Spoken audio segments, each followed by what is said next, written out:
Smash Factor. Ripping driver, going for it. Oh my goodness. How about that tee shot? That is crazy how far that is. Wow. John Daly, take a back seat, big fella. How about that drive? That's an aggressive line. That is beyond long. Look at this, he's just driven the green. He has just driven the green. I guess hello world, huh? Welcome everybody to the Smash Factor Week 13 on the 2022-2023 PGA Tour season, the Farmers Insurance Open. It is a Monday evening. We're going to be full pace between now and lock, which looks like it'll be lock around noon Eastern, 11 o'clock my time, somewhere around there, based on the tee times and stuff that are already out. It is on Wednesday. I'm sure you'll hear that all over the place. They started this last year, not wanting to compete with the Championship Sunday on the NFL. So they make it a Wednesday through Saturday. It's good and bad. I mean, the good thing is, you know, Saturday we don't have football or anything, so you just lock in on some golf, watch that. You're done. You get all day Sunday to watch the AFC and NFC Championship games, which should be great games as well. And then you get, your week short. Once it gets started, you're like, I got some golf Wednesday night, Thursday, especially being West Coast. So if you are on, Central or Eastern, you get that Wednesday night golf, Thursday night. It's a little bit different now for content people and, trying to just do everything that's in a normal. It's already tight in a golf week compared to NFL, where NFL, you start with salaries, Monday or whatever, and you got all the way till Sunday. Here you get it this morning, midday. You start diving in later, like me. My real job is really busy right now, so this was a later dive for me. And then, but normally when it's a Thursday, it's like I can catch up. I'll stay at blah blah blah. But I got 2 nights to get things caught up and going. Here you really got tonight, right? So I'll be doing a lot tonight, putting out a lot of content tonight. Then we kind of marinate, see what all we can hear about tomorrow. And then you're trying to put out final rankings and maybe do an E9 tomorrow night. We'll get into it here shortly, but this could also be looking like it'll be a heat maps week, which is another, few hours worth of work, prepping for it and getting everything pulled in and then making some tough decisions when it comes to this, which is an even tougher one because you have 2 different courses. You can make reasonings for when you want to play in the tough conditions and when you don't, especially when it's a very distinct separation of the courses on how difficulty is. We'll dive into all that in a second. Last week, hit on some really good stuff. Obviously, Davis Thompson was the doc of the week. He gets second by 1. We were able to hedge off. I was mad at myself for a while yesterday because it was minus 175 Saturday night and pretty much any time until the golf started Sunday. I kept looking. I was like, man, I just don't. If I could get a quick start by Thompson, maybe I get an even money. Maybe he birdies 1, or maybe he birdies 1 and 2. Rahm only birdies 1, and maybe you just get that window where you don't have to pay all that juice. Now, I felt Rahm was going to probably win. I mean, obviously, this is Thompson's kind of first time on that kind of stage, but you just never knew, especially in a course that allows so much. So it's not like a grinded out type deal. You got plenty of birdies. You got plenty of, or chances at eagles even, so because there's just no wind yesterday. We saw there's still people that made charges. Would Shoffley shoot something ridiculous, including the Albatross. I was getting my run in at the gym, and when he hit that, and when he hit it, and I think he thought it too. I thought it was going to be in the water. I think he thought he hit it maybe a little fat or something like that. It barely clears over the water, trickles through the fringe, and rolls into the hole for Albatross. So it's a pretty cool shot to see it in general. But it was a tough hedge because unless those two, but I was like, well, these two have a 4-stroke lead. So let's assume on a worst day they shoot a 3 under. That means someone's got to shoot 7 under or better to catch one or both of them. So it was dicey. I decided to wait. As the round got going, I mean, I think Rahm got up to as high as minus 6 or 700. He jumped out birdie, and Thompson, par, and I was like, oh well, we lost that chance to hedge. We're just gonna have to hope something happens now. Then he doesn't do anything on the par 5s, and we get a little nice 10-minute window, 5-10 minute window or so, enough time to get it into Slack and put it in there where I put all the live stuff at to get the plus 150, on ROM, got, all our money back and just a little bit for the week. Nice little hedge. Still had plenty to make on Thompson if he did win it. But the bad thing was, man, the big misses on DraftKings. I had a ton of Thompson. That was good. I had Cam Davis, loved him last week. A lot of people did, but he actually came in a lot lower than I thought he was going to.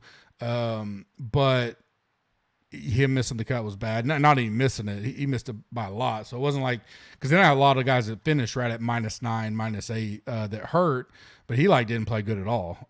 So no scoring, which is normally what I like about Dave, especially you give me 3 days. Even normally, if he misses the cut at -9, he probably scored a lot and it wasn't as bad of a hit. And I just didn't do any ROM. So when you got ROM, the highest price, one of the highest owned to win it, it just makes for, even though you hit the Thompson call and he was in a lot of stuff, well, it just wasn't good. My MME stuff wasn't horrible. But the 1 and 3 max stuff, I just absolutely did nothing on. So we grind, we go on to this week, try to get some momentum going back to it. Showdowns was about even. Actually was up and then lost a little bit Sunday. So nothing horrible. Betting, we did head to hedge. That's good. Matchups were great going into Sunday. I haven't recapped Sunday yet. I normally do that either tonight, sometime through tonight, and then I talk about it Wednesday on the Wednesday pod. Obviously, there won't be a Wednesday golf pod this week. I may do one tomorrow if I have time, but really it would depend on how much I think the weather is going to be a factor and how much work I need to put into that and take care of the premium members on that and be able to do an E9 tomorrow night if need be to talk through certain situations. No offense. I love doing the weekly pods, the free ones on Wednesday for y'all. I will try, but obviously want to help out the premium members there when we're on such a short week. But matchups, we're doing good going into Sunday. So I assume we probably finished decent there.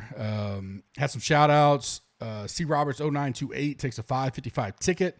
I actually finished 1 point better than another Gups Corner guy. Our boy Fam, he takes down the Nagels trophy ball, $450, winner take all.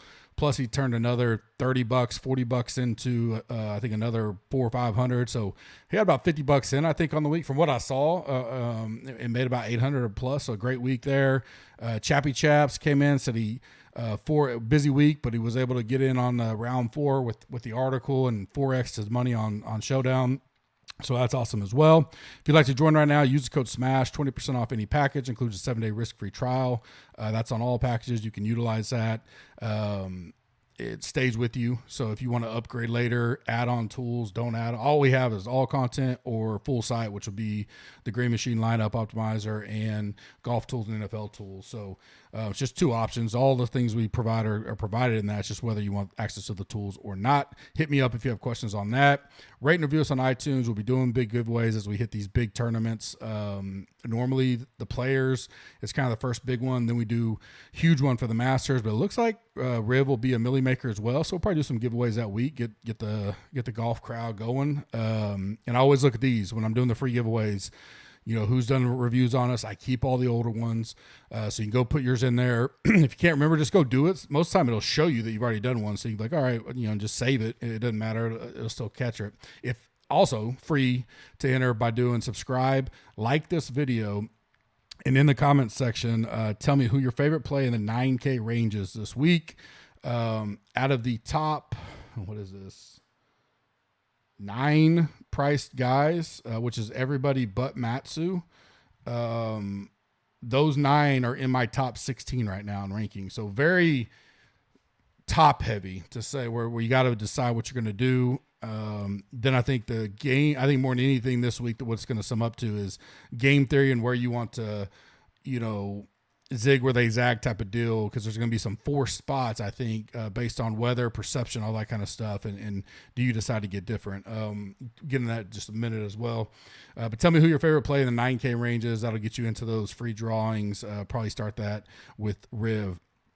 Listener League is in the description. We got a short week this week, so get that filled up. Last week's winner, T-Strick won 720.5 points. I hope he threw that into something else. He had Rahm, Hadwin, Poston, Rose, Steele, and Griffin. And he beat the second place by like 30 or 40 points. I just knew he had Thompson, because I assume he listens, or maybe he's a member, I don't know. And being that far up there, especially in the Gups Corner listener league, I figured he probably had him, but I'm impressed about the scoring and didn't have Thompson. So a hell of a lineup there. I really hope he had in some other things and had a big week. He's been sent the invite. I sent the invite to the last week's winner as well. I sent a little later. So if you won last week, make sure you check, because the invites went out. You can hop into the League of Champions League there for the end of the year. Some last year thoughts. So I've been writing these down. I do this every week, but some of these were funny to me. So I didn't change much of my modeling this year, because last year my number 1 ranked golfer in my model was Rahm, not surprising, but my number 3 was List, who wound up winning. Also coming out of the rankings, my doc of the week last year for this tournament, which is kind of funny, was Cam Young.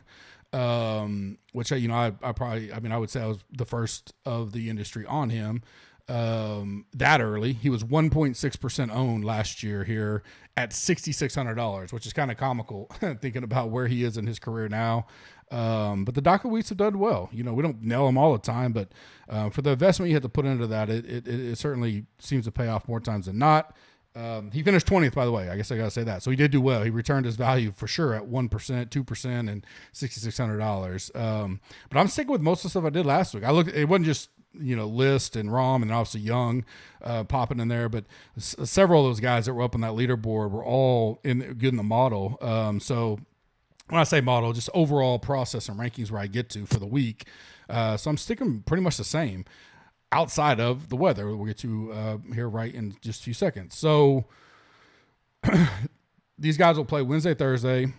They'll play the North and South course. One day play North, one day play South. And then Friday and Saturday, they'll play the South course only, which is significantly the more tougher course. So last year, fortunately in our tools, we're able to pull up the splits for, on any tournament really.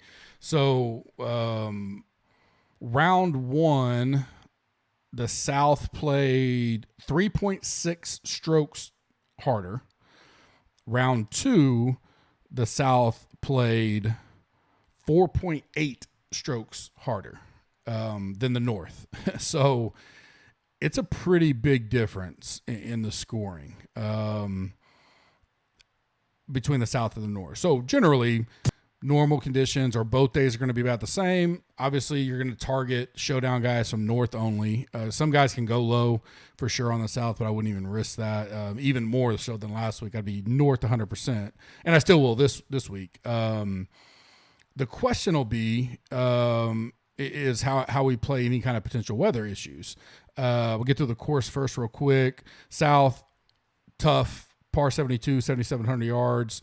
4 par 3s, 4 par 5s, one of the toughest on the tour.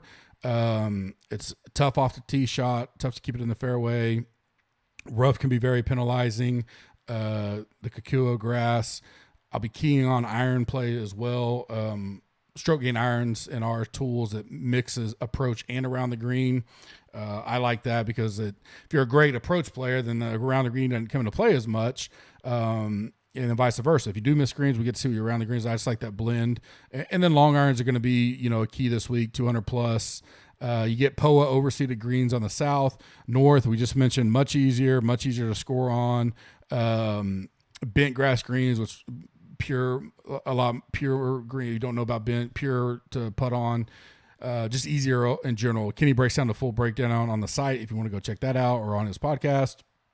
The weather. So right now, and this is later Monday night, this will really come down to, I personally won't build till extremely late Tuesday, if not early Wednesday morning, and what I can see what Thursday's going to look like. Wednesday, perfectly fine. No issues at all on any site that I'm looking at right now, and even some personal data that we have, so no issues. Friday, nothing. Looks perfect. Saturday looks like it'll pick up a little bit, so I think it'll be a tougher finish, tough scoring week in general. Thursday is a big issue. So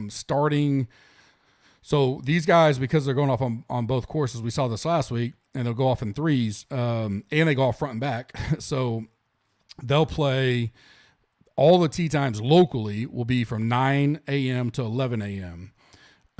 Currently, it can depend on which site you're looking at. I have 3 or 4 different ones that we monitor.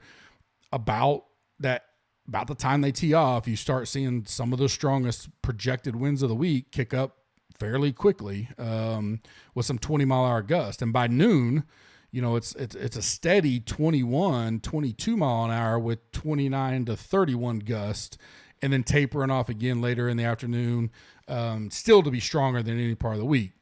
So, with everybody there's a 2-hour window. Obviously, you could say maybe some of those guys going off early, maybe the best scenario would be, okay, I'll say guys that played North Course Wednesday with South Course Thursday, but I want the guys going off super early because they won't see too much of the winds and maybe they just don't get destroyed. Or because it's such a big swing in the stroke, I guess the dilemma, and I'm just going to think some more about it through the night before we start making anything, is, let's say the mentality is, well, I'll play the easier course on the tougher conditions. Makes sense, but that's where some of these guys get a lot of their scoring to make the cut, right? So I get it in the general sense. So let's just say Rahm, for instance, he's one of the few, one of the up price guys that does have the South Course, North Course. So he goes out on the South Course. He's a better player. Maybe this will factor into, but probably will still score okay on South. He's done well there. He's won there, right? But he may be different than a mid-level player type deal. And then I'll go into all this on the heat maps and that kind of stuff, but if he survives that, does well, let's just say he shoots 2 under, 3 under.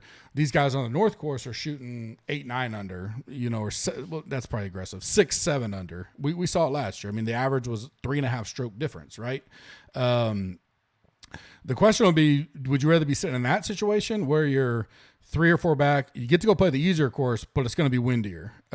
Or do you want to play the North Course, get your easy scoring out of the way, and just survive in as much as you can Thursday and try it? But we've seen it, the year Snedeker one, people talk about it a lot, but it was some strong wins like this. The scoring average, some dudes were shooting at 80, so it could be a massive, it won't even matter for what you shot on Wednesday. That's where I'm going to wait as long as possible, because if we really believe, because it's really a tight window right now. It's literally from about 9 until, call it 5 or 6, which is when they're going to be on the course. But before that, it's 6 miles an hour, 6. And then that evening, it's back down to 6, 7. Friday, it doesn't get higher than 6 mile an hour right now in that same exact area. So it's like a big pocket. And so those things like that can move or shift. Let's say that moves back 3 hours and it's more later in Thursday when they're not really going to play. That can change everything, right? So I think it's going to be a big decision on how we attack it, how we play it. It'll move ownership with, the perception of the industry and your Twitter and all that stuff. What do people think? Do they want to play the easier course on the tougher conditions or the harder course on the tougher conditions and hope they can score well enough to offset that? Because the flip side would be take Xander. Okay, what if Xander goes out and shoots 7 under on the North Course, and yeah, he may shoot +1, +2 on that hard, tough South Course. Okay, well, he's still -5. He makes the cut, probably sitting okay, and then there we go, right? So it may come down to the player and how you feel about that, or you may just be a fool. I'm just going to take my chances and fade one side or the other. We'll definitely get into that as we get in more throughout the night and then all day tomorrow for sure. Cut, I have it around even -1 just because of those tougher conditions. Thursday, I think it will play tough, lower the cut down a couple strokes. It's normally around 3 under. And I have the winner, probably 12, 13 under this year. We've seen it maybe 10, 11 under. We've seen last few years 15, 14, 15. Rose won 21, and he won by 2 shots. I don't know if that was just great weather or what, but that's an anomaly. Then after Rose, it's 10, 13, 6, 9, 9, 14. So even that's Tiger shooting 14. So I think 9 or 10, just because, again, when you go back and look at Saturday, the last day, stronger winds more throughout the day, consistent. Nothing crazy gusts like 30 mile an hour that they're showing on Thursday right now. But it's going to play a little tougher, I think, Saturday, and coming home is going to be a tough grind. So really want guys that can grind it out, play well. Get some guys that have won here in the past: Luke List, Reed, Rose, Day twice, Rahm. Scott Stallings, Tiger 7 times, some runner-ups, Willie Z, Finau, Shoffley, Rahm, Scott, Day again. So you can kind of see the different types. I mean, several different type of players have won it. Sorry, let me get back over there. Key stats for me, I'm looking at good drives. It may sprinkle in a little great drives there. Basically meaning who can hit it the furthest and with decent accuracy as well. Stroke gain irons, par 5 DK scoring, bogey avoidance, opportunities at 18 feet, and then I have a little bit in there for driving distance just in general. I rarely look at that, but this is one of the courses I do that at.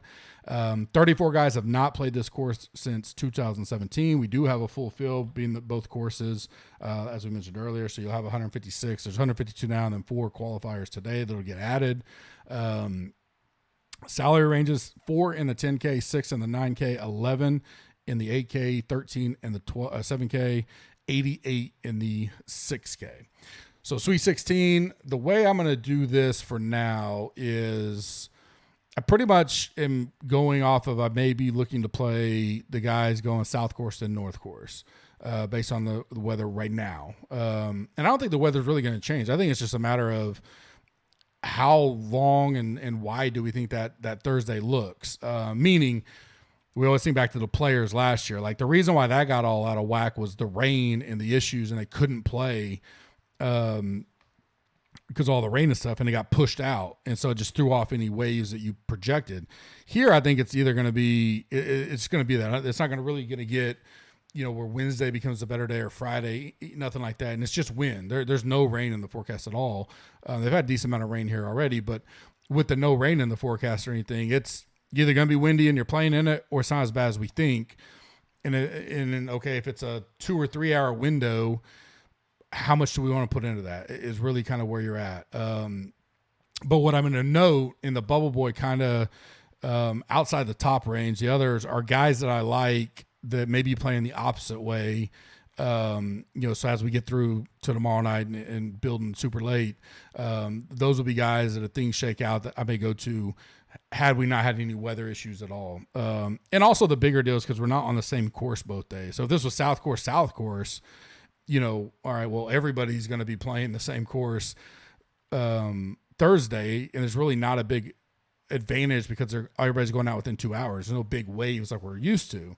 This is because you have such an easier course in the factor. We just said it, 3.5, 4.5 strokes easier last year, which was a fairly just neutral week. It wasn't anything crazy that we had to factor that. So 9K and above, I like Finau, 10.5, 1,100 cheaper than Rahm. We'll get to Rahm in a second, but Finau's played great here. 4th, 6th, 13th, 6th, 2nd.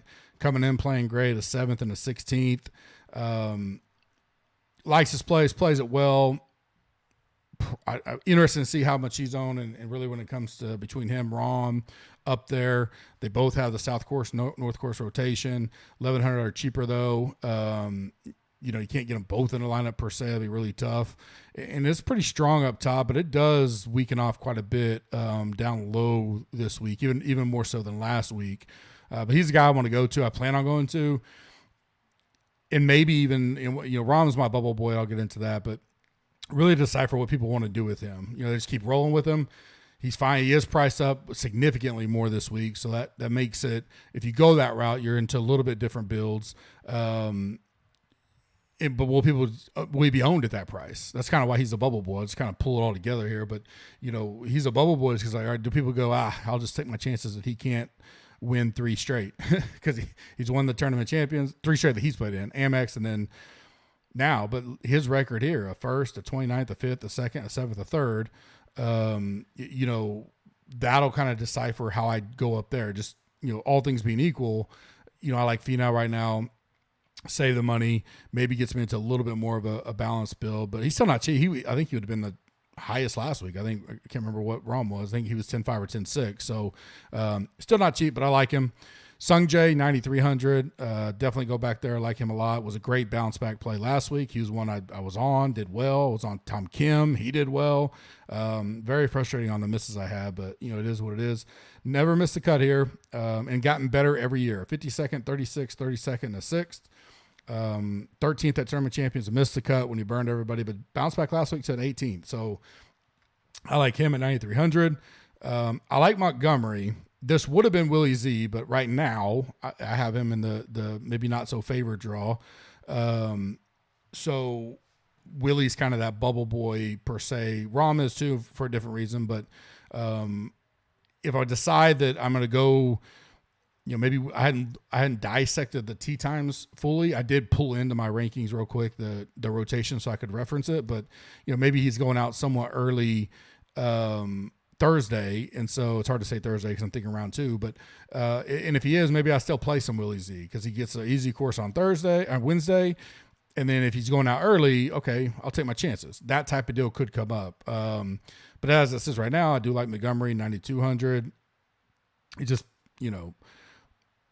keeps doing what he's doing. It's hard to explain, but he's not the best in stats, but even last year, first year playing here, 11th. So, his last 3 tournaments, the 15th, the 12th, the 5th, 9,200.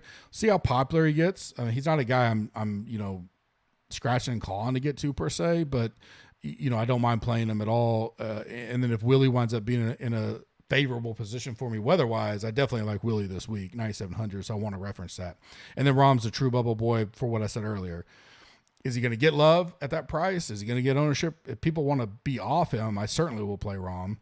He's a guy that, I think can score well on the South Course Wednesday, score well enough, still do a little bit on the tougher conditions Thursday, and then let's see how he does it on the weekend, right? So 8K way, I'm going to go back to Davis. That probably sounds dumb, but I'm not going to get off of him. 8,400. Never missed a cut here either. Has not done super well. 58, 57, 36, 32nd, 56th. But just the upside, again, back for everything I said earlier. Unless I feel like he, I don't even think he gets steamed up, really. I don't think many people go back to him because he hadn't really done 32nd at Sony, so he made the cut, didn't do too much there. Missed the cut last week, obviously, killed some people, but I don't mind him. I'm sticking with it. I love the price. Make the cut, give me scoring upside, which is always what I'm asking for. Rose at 8,100. Not going to look as good long term. Certainly turning the corner. I did play him last week, 26, so he did well. I can't remember what he was priced. I think he was in the 7s. I almost put him in my bullet and backed out. Had him plenty in the MME stuff, but 29th at RSM, 26 last week. Great history here, a 4th, an 8th, a 1st, and a 6th with 1 missed cut in 2020. Currently on the same South Course, North Course rotation. And I think Day will be popular unless people are just afraid to play the South Course in the worst of the winds players, which would be, he'd fall into that. I was thinking he was going to be popular and take a lot of, not away from Rose per se, but I think I'd rather go Rose there. Definitely betting wise, I'd rather go Rose. We'll see how Day gets treated with the way he's fallen in the weather. Siwoo 8,900. I'll go there. Pretty good history here. Miscut 35th, 29th, miscut 11th last year.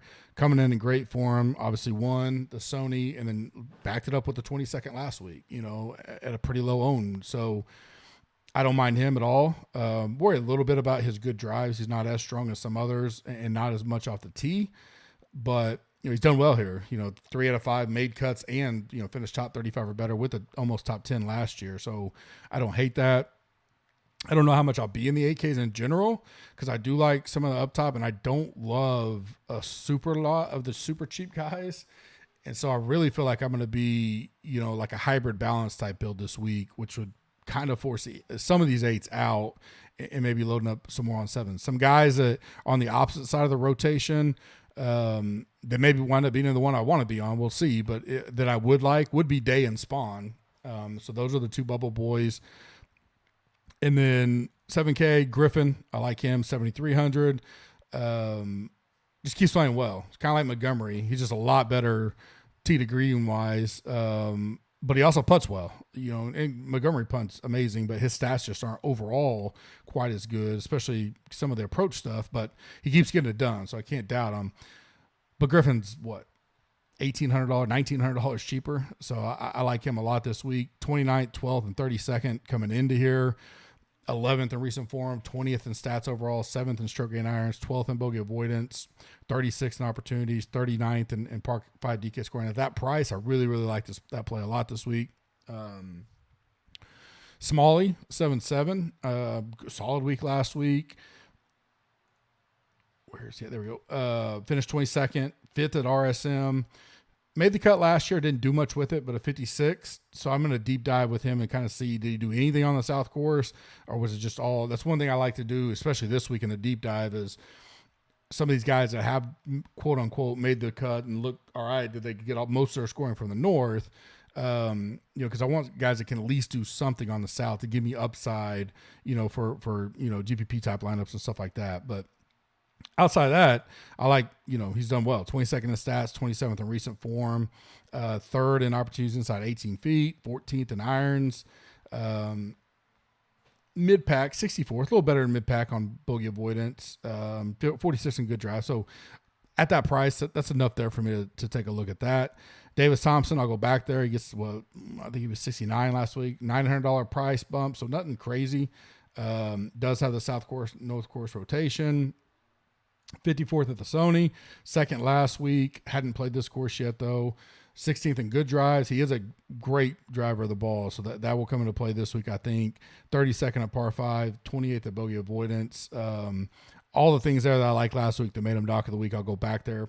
I don't see him getting just a ton of steam. He'll probably certainly be more on than the 2% he was last week, but I don't think he'll be crazy.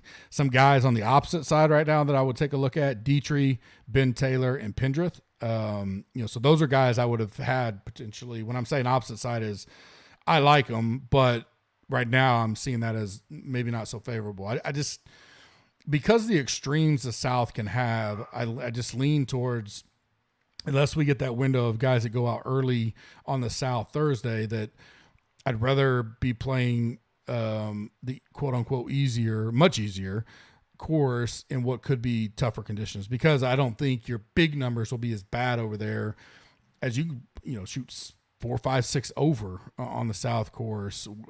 If we truly start seeing that, hey man, it really looks like it's going to be 20 to 30 miles for 4 or 5 of these hours these guys are out there. So I think that's impossible to score in. And what you'd be relying upon then, if you do have those guys, that they really did well on the North Course. Because if they don't, then they're almost drawn dead. So I don't know. We'll talk more about it in the community and see what's going on. 6K range, I like Kevin Yu, although he did kill me in one of my best 5 of 6 I had was with him. He can score. Man, he's a good DK scorer, but he did not have a good round 3, missed a cut. I think he wound up shooting -6, -7 total, but he was plus on round 3. So wanted to see him make it because I had a really, really nice lineup going in. That would have been nice on that. I did have a few 6 of 6s, but that was my best. That 5 of 6 was beating all my 6 of 6s going into Sunday. Obviously, he didn't play, but putting, limited data there, but didn't rank real well. Outside of that, stats, he's 19th. Recent form, he's 12th. 54th at RSM, 21st at the Sony. Missed the cut last week, obviously, but again, he was right there going into round 3 to have a chance. It wasn't like he shot, -1 for the week. I think he was 6 or 7 under, so he wasn't too far off of the cut. Good price still, $6,900. I don't mind going back there. Carl Yawn, I'll go back to him. He did miss a cut last week, but I like him. 21st for us at the Sony. So both those guys I went back to again. I'm going to go back to them again, So both 21st, both missed cuts. Let's hope they can make the cut this week. 8, he's good putter. Stats are okay. He's got some like 20th in opportunities inside 18 feet, 51st in par 5 DK scoring. Bogey avoidance worries me a little bit, so I was going to dive into that because he's not great in the field. 54th in good drives, 47th in distance. For that price, those are things that I don't mind. And I'm going to take a look at some of the bogey avoidance and see, was it like 2 bad holes recently, or is he getting a whole bunch of bogeys? So one thing I have noted there, Novak, 6,700. He had a good week, and I was close to playing him. I did not play him, and he got 12th at the Sony. 70th here last year, so I like he's seen the place, made the cut. Good on stats, 24th in par 5, 32nd in irons, 13th in recent form overall for me. 50th in stats. So, but $6,700 again. I'm just looking for a few things that give me upside hope there. And at this price range where it's really tough findings right now, down in the 6K range for me at least, and then especially really not diving too much into it until I really hone in on, do I want to play the weather at all? Because I don't want to get too pot committed to any of these guys down here who quote unquote aren't quite the quality of some of the upper tier guys. But he is one that I do like and have my eye on. Nakajima is a guy on the other side of the draw that he rates out the best for me in the 6K range right now. We'll just see if we wind up. He may be a guy that goes out super early, Thursday, and we take our chance there.